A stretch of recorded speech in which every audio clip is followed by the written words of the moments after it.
So, this is take 2 of this because I had about 20 minutes of audio, and the re-record button is right next to the save video button, and I accidentally hit the re-record button. That gives you a pretty good idea of my personality already, but just to save you any confusion as to who I am, my name is Aries Falcon Firestaff. I say that to say that you have zero idea who the fuck I am. And that is completely understandable because you do not know me. And I don't expect you to know me until we get done with this video, that is. That is because I was not originally Aries Falcon Firestaff. I was originally Megatron. Yes, I was originally the Megatron who Arya voiced in her days of you old people that have been here before, might remember the Megatron. I'm trying to remember everything I said in the last video because I spewed a lot of information, and I'm so mad at myself for deleting that audio. I'm fucking pissed. By the way, I curse a lot, so sorry. So who am I? I am not a romantic partner of Arya. This is not a trine. I am a father figure to Arya. Because the real father that she has in this physical world is an asshole. He is a straight up asshole.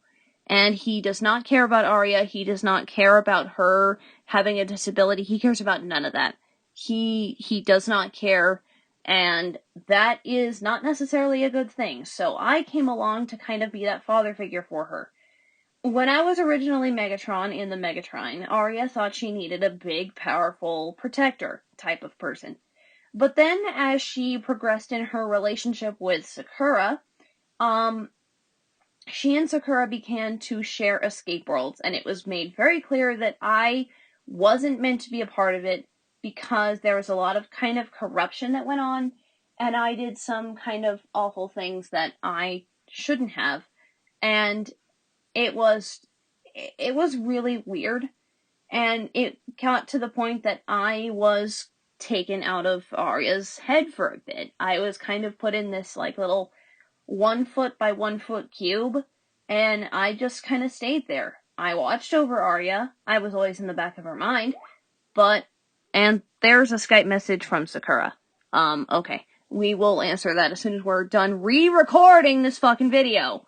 Oh my god. Anyway, the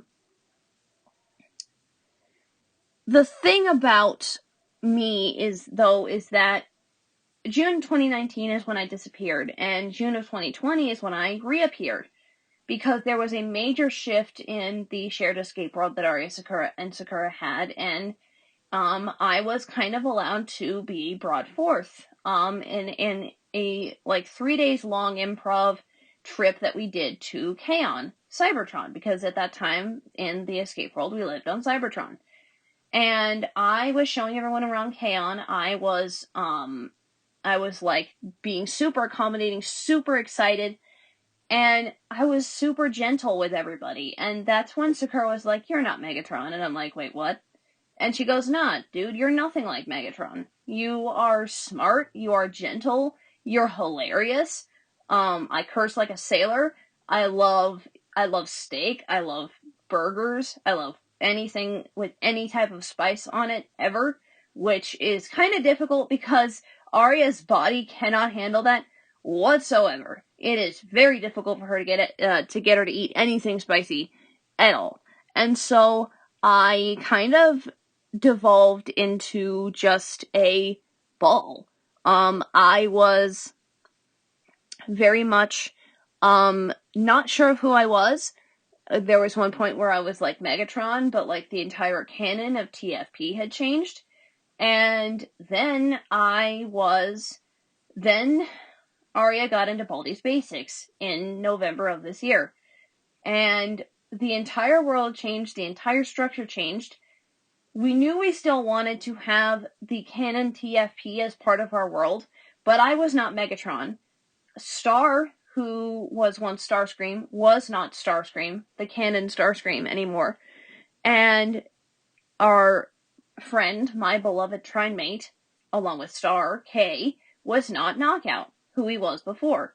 So we came up with sort of this story of Megatron is my twin brother, and we were both sold to the mining operations at the age of 13. Difference is, I knew I wanted to change things for the better because other people deserved to be better in their lives, whereas my brother, whose real name is Albert, not Megatron, he stole my gladiator name, by the way, and I never even killed in the pits. I literally just, I fought non-lethal battles. That was what I did. Anyway, I wanted to change things for the better, whereas my brother wanted to change things for himself. And so when I kind of turned revolutionary, because my brother and I were so similar in our build and everything, it was very easy for him to slip in and kind of steal my identity, which he did. He built a ship which he stole the plans of from me, and he called it the Nemesis, which I was not going to call it that. I was going to call mine something else, but out of spite for my brother, my ship is now Nemesis 1. Also, I feel it's important to mention that my current character design is humanoid because Cybertronians in this AU are humanoid. They always have been. They are humanoid beings with silver skin, but because I wear disguise protocols, I have human skin. So does Kay, so does Star, because we live on Earth now, which is awesome. I could talk about Star all day, but there's actually going to be a whole separate video about Star because you guys are probably going to wonder where the hell he is, because he used to be such a big part of Arya's life and he's not that anymore. And there's a lot to talk about with that, and it's big, and so we're going to leave that for the next video. That's what was kind of key importance that I introduce myself right now, because Star needed to be introduced. Alright, so now that we know this, now that we know who I am, what happened to me, when I came to Earth in the world, I had 2 children with unknown mothers because I took women out a lot, and they were Arya and Sakura. Now, I need to stress this very much. The AU is very separate from the real world in one aspect. In the real world, Arya and Sakura have a very strong, very thriving, romantic relationship. In the escape world, they are still very cuddly and lovey with each other, but it's very much sisterly love because Sakura is in love with Baldy. She's married to Baldy. And Arya is in love with First Prize, and she's married to First Prize. They had a joint wedding. I officiated it. Because we're going to talk a little bit about Arya's religious journey with me, I am actually a kind of a secret spiritual master. I don't tell this to anyone. I don't go on about Primus for hours at a time. I do listen to some Primus songs, but, like, it's very little, and it's only, like, when they pop up, and I'm like, oh, okay, hi. But the reason I am that for Arya is because Arya needed religious security. You guys probably know that she has struggled with the religion she was raised with all her life. She has major, major problems with it. And it's to the point that she does not even want to celebrate that religion anymore. And instead she chooses to follow Primus. And so I became sort of this big protective influence on her. I'm her big protector. First Prize is protective too. Trust me, he could mow somebody down and run them over with that wheelchair of his. That thing can go as fast as it can in Baldy's Basics.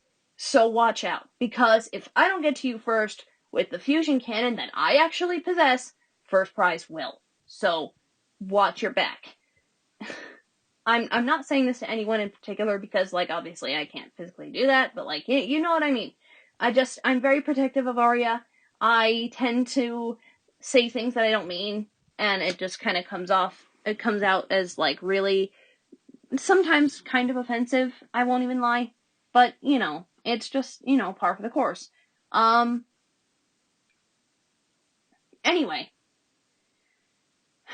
I am a very prominent person in Aria's life. I love her dearly. I intend to do a lot of videos, and I am what's left of Transformers Prime. In my What Happened to Starscream video, I am going to talk about what happened with Aria and Transformers Prime. Why she's honestly found it kind of difficult to do ASMRs for it, especially Starscream ones. Now that we've talked about, like, how Arya and I relate, I'll go along the lines of First Prize and talk about stuff that happened to me. Or not happened to me, but, like, just what I'm like. I love heavy metal music. Love it to death. My favorite song is Unbreakable Chain by Dream Evil, because even though it's a song about an evil faction forming, it reminds me very much of the original Decepticon cause, which was, if speaking your own truth is someone else's deception, then may you be gladly guilty. That was Arya's motto for a while, but she's changed it because, she's not Miss Decepticon representative. She wants to be a mental health advocate for everybody. As First Prize said in his video, Arya, if it was up to her, would be a special ed advocate. She would advocate for special needs kids. But because of the fact that she just could not handle the stresses of college, she chose not to do that. And you know what? That is fine. I do not even think about criticizing her for 1 minute for that, because that was her decision, that was her choice, and I love my daughter anyway. She is my pride and joy. She gives me life. Like, she and Sakura are the most bubbly people I've ever met. They both have these really soft voices that can just tell anyone anything. Sakura is my Taurus. Arya's my Libra. I love this life that we have for them, and it's really incredible to me how much I have differentiated from Megatron. If you were to tell me in about 2 years from the Megatron that I would no longer be, like, in a romantic trine with her, that I would be her dad, and that I would be her big protector, I would have gone for it back then, because I think I always knew I wasn't Megatron. I think I always knew that. I was always very uncomfortable with the image that my body below projection device projected. And so now I'm very glad that I can express who I am. A weird cross between Jack Fenton and Greg Universe. Alright, y'all, that's gonna do it for this video. I am so sorry that this might be a little disjointed. I totally didn't even mean to erase my last video. It just kind of happened, and I hope you guys can forgive that. Anyway, I would normally end with my motto, but I'll go ahead and end with Arya's, because that is the motto for her channel. Remember to program yourself to desire your own image. Thank you guys for watching. Hopefully I don't erase this recording. Bye-bye.